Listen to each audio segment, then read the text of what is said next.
আজ আমি বানাচ্ছি পেঁয়াজ মরিচ মুরগি ব্লাস্ট, একটু ঝাল মশলার চিকেন রেসিপি যেটা খেলে মুখ হবে ব্লাস্ট। প্রথমে কয়েক পিস মুরগির টুকরো নিয়েছি, সেখানে দিয়ে দিলাম লবণ, হলুদের গুঁড়া, মরিচের গুঁড়া, ধনিয়ার গুঁড়া, জিরার গুঁড়া আর সামান্য লেবুর রস। এবার প্রত্যেকটা জিনিস সুন্দর করে ম্যারিনেট করে রাখবো। কড়াইয়ে তেল দিয়ে তার মধ্যে ভেজে নিব মুরগির টুকরাগুলো, লাল হওয়া পর্যন্ত ভাজতে থাকবো।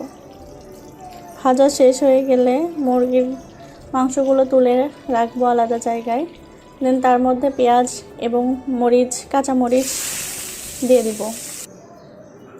পেঁয়াজগুলো লাল হওয়া পর্যন্ত ভাজতে থাকবো।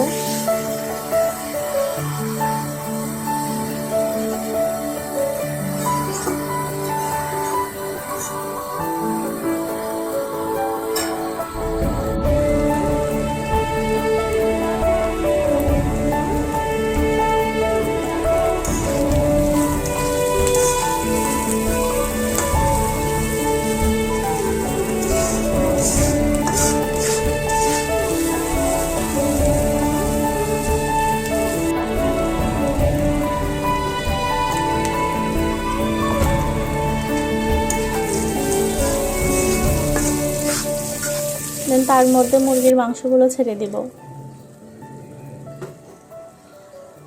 দুইটা একসাথে ভাজতে থাকবো।